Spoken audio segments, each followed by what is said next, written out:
Okay, all stations, this is Core on Dragon to Ground, but we are receiving video from the capsule and we're successfully getting that through. So at this time, I'd like to say that you are go for the media event.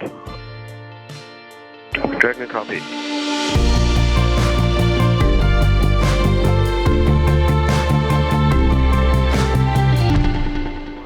Ignition and liftoff. FRAM2 launched on March 31st, 2025 on a SpaceX Falcon 9 rocket from Kennedy Space Center's Launch Complex 39A. It was the first ever crewed mission to fly over the North and South Poles, so a polar orbit, and I had the honor of talking to them while they were in orbit inside the SpaceX Crew Dragon capsule. The mission was funded by entrepreneur Chun Wang, who brought along Yannicka Mikkelsen, Rabia Rogue, and Eric Phillips, who are all Arctic explorers that Chun met on an expedition to the North Pole. What I love about this mission is the candid nature in which Chun shot and shared his perspectives from his phone throughout the mission, including closing of the hatch, on-orbit activities, and even the deorbit burn. Later in this interview, you'll see that Chun actually starts shooting from his phone and recording from his phone, so the quality actually gets a lot better, and it's a really unique perspective on a space-to-ground conversation that I've never really seen before. Okay, let's hear from FRAM2. Good morning from crew of FRAM2. How is everything going up there? Have you guys recovered from the day one? Sounds like some day one acclamations. I hope you guys are doing well. How are you doing? Great. We are currently flying over North Atlantic Ocean, and soon we'll fly over Greenland. And here we have 5 guys here, and I'm Chun, and let me introduce Yannicka, Rabia, Eric, and also Tyler.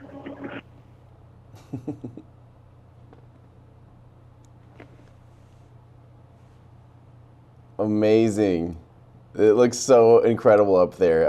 What's surprised you the most so far about your mission? I mean, this is the first time humans have ever flown over the poles. What's been the biggest surprise so far?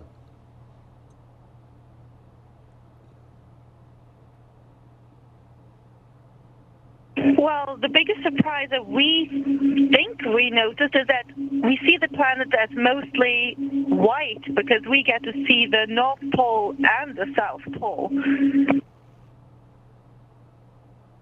Yeah, we really do. I mean, this is not a surprise that we would spend so much time over the Arctic and Antarctica. But it's an absolute joy because we're at the North Pole and at the South Pole. Every 45 minutes we fly over a pole and we see white 5 minutes leading up to the pole and 5 minutes on the other side of the pole, and we do that twice every orbit. So we are seeing a lot of ice and snow. We see cracks in the Arctic Ocean. We see mountains in Antarctica. There's so much to see here that is white and beautiful. It's incredible, right? Yeah, and I would add that I think the most surprising thing that took me most aback is we can see the day and night shift over the poles, and it is just so stunning. I was not prepared for that. I was expected to see some human existence, human signs in Antarctica, but unfortunately we are flying too high and I couldn't see anything, just white, snow, sea, but no human, unfortunately. Have you been able to see any auroras yet? Have there been the correct lighting conditions at all to see, northern lights or I guess southern lights or anything like that at all? Absolutely. We have been very lucky and filmed both the Aurora Australis and the Aurora Borealis. And we actually seen some interesting fragments and also some new phenomena that we were not aware of. So we are really looking forward to sharing those videos with you. I also checked online. Someone said yesterday there used to be a level 2 solar event. We didn't further confirm that. But one thing I didn't anticipate is when we're flying over the poles, we couldn't see much aurora because down below it's dark, but up there, here it's already have a sunrise. So we are under daytime, below under in the dark, so we couldn't see anything below during that period.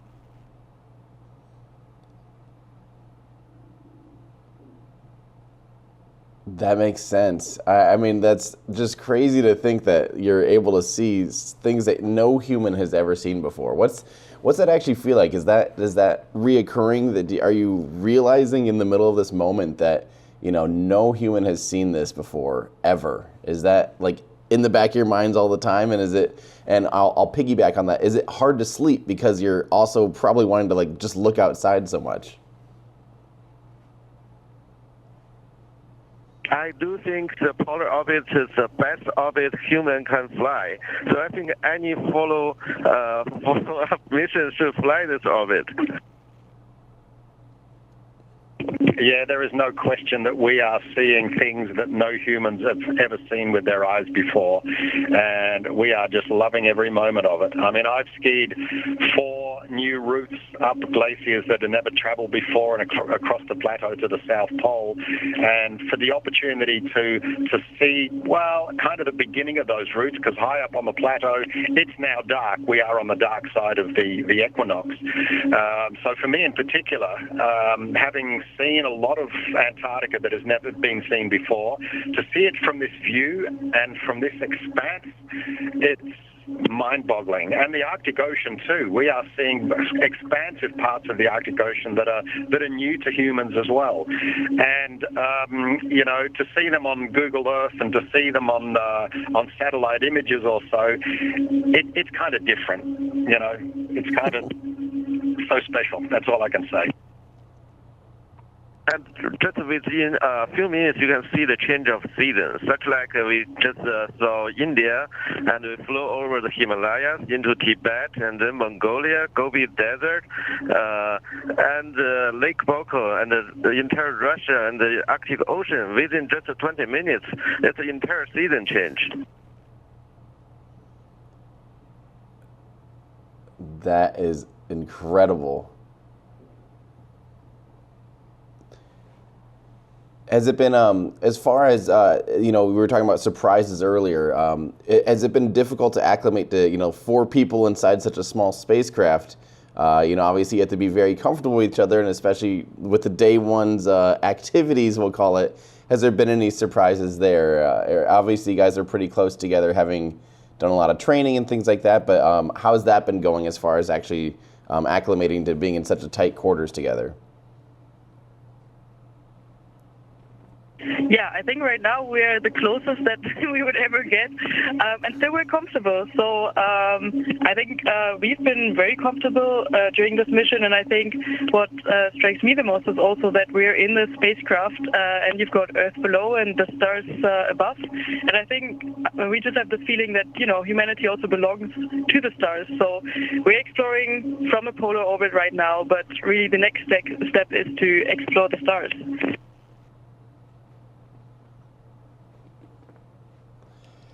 Speaking of stars, are you actually able to see, even though it's daylight right now it looks like, if you look out the correct window and you let your eyes adjust, are you actually able to see stars still?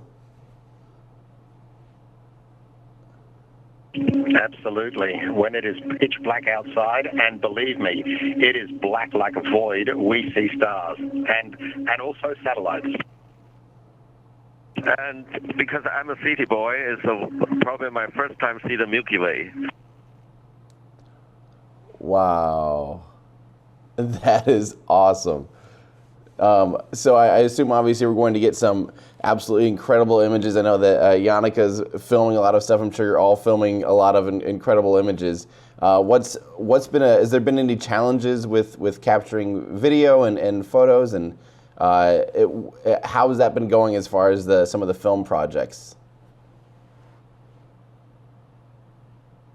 So absolutely. I mean, I'm capturing everything in 8K and bringing up the latest of camera technology, which is giving me incredible images, but also presenting a few challenges because we don't have gravity. I've noticed that some of the high technology doesn't work in microgravity. So, you know, it's been going back to the basics of working almost analog with digital technology.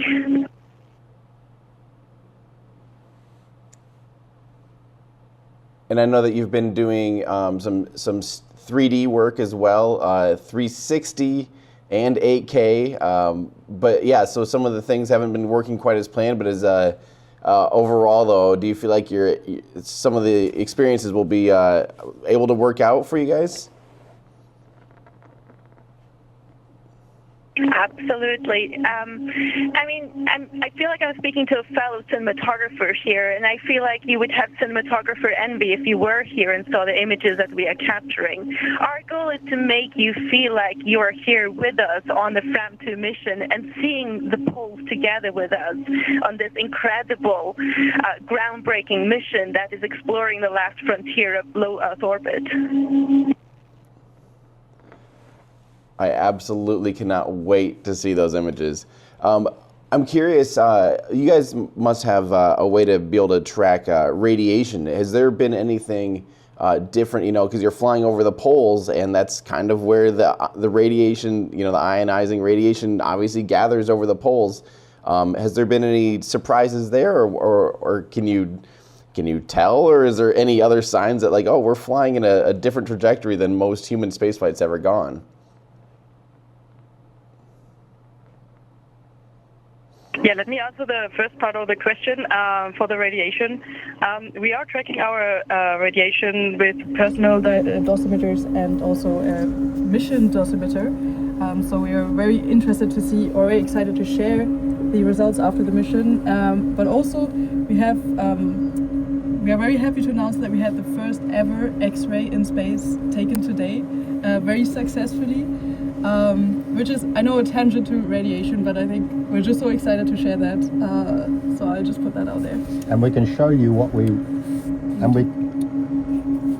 can actually show you, can we, what we X-rayed? Mm-hmm. And not only will we show you the images, and also I've been paying attention to the cameras because there's 8K. I was worried that the cosmic radiation would ruin the sensors of the cameras, which they have not. And I was also curious if we would experience those flashes, you know, that the Apollo astronauts spoke about when they shut their eyes at night and they were falling asleep. They would see these small flashes of light. I think I've seen one, but I'm not 100% sure. So I don't know how to confirm if that is something that we have experienced or not. Wow, that is absolutely crazy. Now with the X-ray, that makes me feel like oh, here comes I don't know if that's the machine there, but there we go. Yeah, there's. In whose hand is that? Is that Chun's hand? I saw that posted on X, and that is about the coolest thing I have ever seen. You know, it's actually my hand there, but you know, if it hadn't been for Chun, I would never have had my hand X-rayed in space, and that being the first human having their first human being X-rayed in space. So huge thank you here to Chun Wang. That is fantastic. I have to say, I've been absolutely loving the updates, and especially just the casual nature, how candid we're seeing spaceflight from you guys. I mean, we're used to seeing some private missions, and you know, we've seen some incredible things from Inspiration 4 and the Polaris cruise, but there's still another level yet of like, this is just for humans, and you just feel so connected. I've been absolutely loving these updates, and I really hope you're able to keep sharing your experience from these perspectives too, because it's just so fascinating.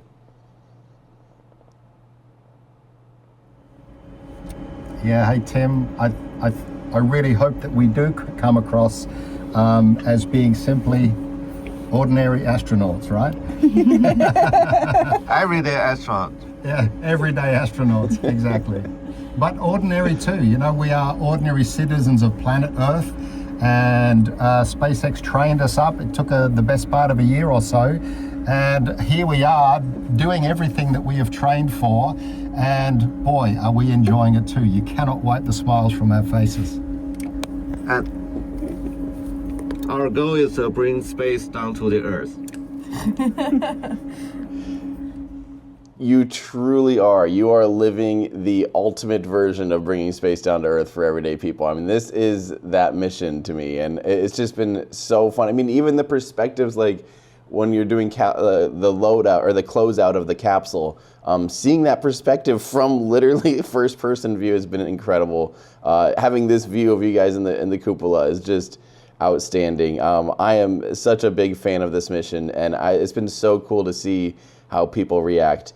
Let's close out with everyone saying one more final, what's one more thing that you hope to be able to do on this mission, and what do you hope to do when you splash down and go home? This mission, and what do you hope to do when you splash down and go home? Can you start it? Yeah, I really hope that this mission also carries all the enthusiasm and the joy to individuals, to people on the ground, and I hope that after this mission maybe people are inspired to ask themselves, okay, what is the biggest thing I can dream of, and if I'm not following my dream, what is stopping me?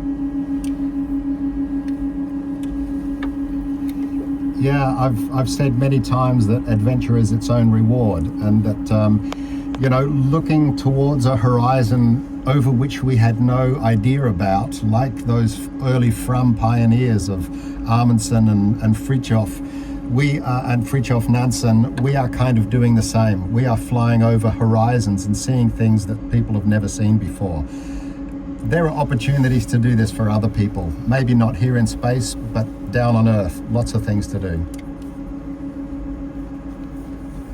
And my mission is to make movies that inspire the whole new generation of people to become the best versions of themselves and be inspired by planet Earth and look after planet Earth, because she's fragile, and from up here she looks peaceful, but we know she's fragile. And Dragon is a small spacecraft, and we try to push the boundary of the limit of the spacecraft to what it can do. So we fly pole to pole. Given in a few years when Starship become available, I think there'll be a lot of more interesting place we can go. And I can't believe, I think it's probably the time to save money to, so that in a few years we can visit a lot more interesting destinations. So now I'm trying to visit every country in the world. So the next generation may start to explore the solar system and see how many planets you can go before you die, right? All finished. So is that confirmation from you, Chun, that this is just the start of your spaceflight endeavors, and that you hope to be able to visit as many planetary bodies as humanly possible in one lifetime? As humanly possible in one lifetime?